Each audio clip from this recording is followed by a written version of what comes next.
Is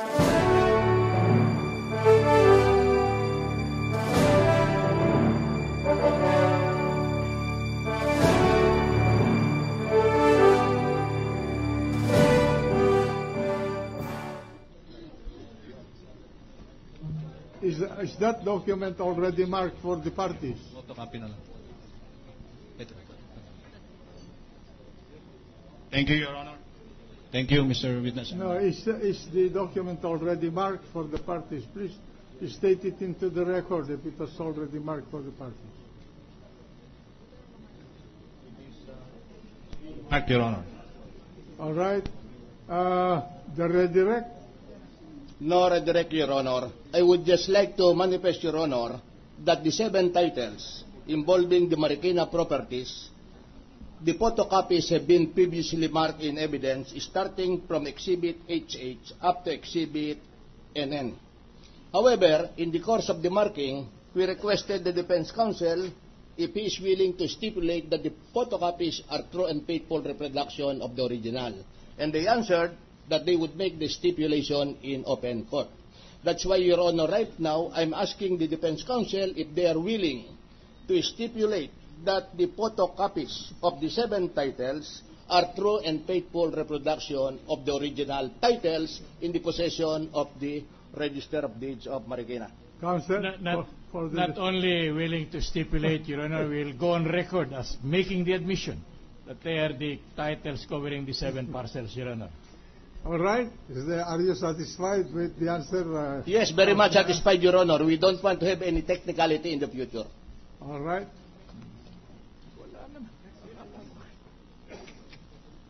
That would be all with the witness, Your Honor. All right. The witness is discharged.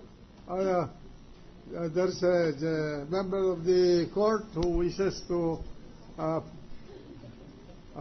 posit questions. So the witness, the distinguished minority floor leader, has the floor. Magandang hapon, Mr. Presiding Officer. Magandang hapon po. My colleagues at Defense and Prosecution. Mr. Presiding Officer, noong mga huling araw, meron po kasing confusion sa mga values o sa mga amounts at gusto ko lang i-clarify at I think the RD will be be the right person, or RDs or our people dealing with land titles and the assessment of land will be qualified to answer these questions. And after these questions, I'd like to ask the defense and the prosecution for a legal memo para very clear tayo sa pinag-uusapan natin dito. Mr. Witness, hindi po ba na yung fair market value, zonal value, at yung schedule na makikita mo sa assessor's office ay maaaring iba-iba yung amount na ito? Posible po. Okay.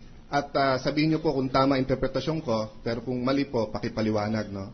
Ang fair market value, yun yung usual amount na yung isang taong gusto magbenta at yung isang taong gustong bumili, na they freely, as Senator Gingonan said, may meeting of the mind sila, nagkasundo. So kung sa isang subdivision, nagkalimang bentahan, 4 na 10,000 per square, isang 8,000 per square, ang fair market value there is somewhere around 10,000 per square. Tama po ba yan? Opo. Okay.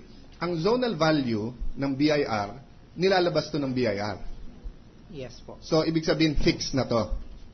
So, kung sa subdivision na yon sinabi nila ang zonal value is 8,000, yun ang zonal value doon. Yes po. Okay. Pero pag sa deed of sale nakalagay 6,000 per square, for tax purposes, you'll follow the zonal value. Whichever is higher po. Okay. The zonal or the Market. or the assessed value ng assessor's office, no? Yes, Your Honor. And in a lot of areas, ang value sa assessor's office at sa BIR ay magkaiba. Yes, Your Honor. So, for example, ang assessed value, let's say, for the assessor's office of the city of Taguig, for Fort Bonifacio, pwedeng ang pinakamataas is 30,000 per square. Tapos sa BIR, it's 35,000. Pero in reality, ang selling price na is 100,000. Yes po. That's possible, no? Yes, sir. Okay, so just to make it clear, fair market value, yun talaga yung value. Mr. President, I finished my time to ask, but this is the question I'd like to ask both the defense and the prosecution. Ang charge po kasi nyo, non-disclosure. Ngayon, nasa batas naman kung anong dapat i-disclose. So I would like to know, and I assume that some of my colleagues would like to know, ano ba ang sinasabi niyong gaano ka-specific dapat ang SALN at ano ba yung amount na dapat nandun? So pag sinabing acquisition cost, dapat ba yung nandun yung zonal value? Dapat ba nandun assessed value? O yung value nandun sa deed of sale? Or kung yung deed of sale dinaya din for tax purposes at binaba?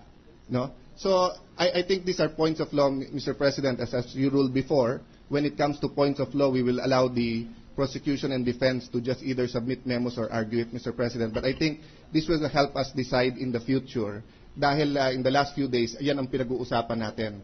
Kung ano ang dapat amount na sa SALN and whether or not nandun dapat at kung ano sa mga amount na yun ang dapat nandun. Thank you, Mr. President. Anyway, the chairs just want to make a comment. Assessed value is for purposes of collecting real estate taxes. That is the valuation of the municipal or city or provincial assessor for real estate purposes. Now, in the case of the zonal value, for purposes of transaction involving real estate, that is the basis, the minimum basis for computing the capital gains, the final capital gains tax. It cannot be less than that. It cannot be higher than fair market value. I agree, Mr. President. But a few days ago, when Senator Recto wrote, he was asking about the 14.6 million price in the deed of sale compared to the 6.8 million declared in the SAL. And there was a mention that maybe the 6.8 is the zonal valuation. So what I want the prosecution and the defense to clear up is the prosecution now saying ang dapat yung amount na nandun, ano ba, yung sa deed of sale? Kasi yung deed of sale na yon 2008 pa, pero tumaas na ang presyo sa Fort Bonifacio ngayon, 2012 na ngayon.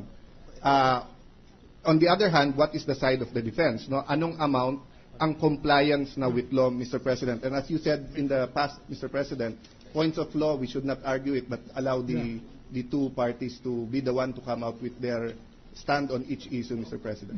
Okay, then. A very short response, Your Honor. The defense counsel. Yes, Your Honor. On the part of the defense, Your Honor, may I be allowed, in connection with this issue now, to read what is provided for under the rules governing the contents of the SAL that must be filed by a public officer, Your Honor. Proceed. I'm referring to Rule 7, Your Honor. Public disclosure. Whose rule is that? This is the rule, Your Honor, made by the office,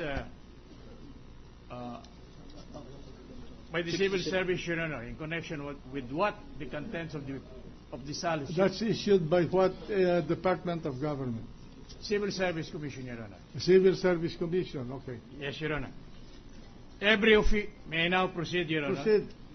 Every official and employee, except those who serve in an official honorary capacity, without service credit or pay, temporary laborers, and casual or temporary contractual workers shall file under oath their statements of assets, liabilities, and net worth, any disclosure of business interests and financial connections, including those of their spouses and unmarried children under 18 years of age living in their household in the prescribed form and contents of the statement, Your Honor.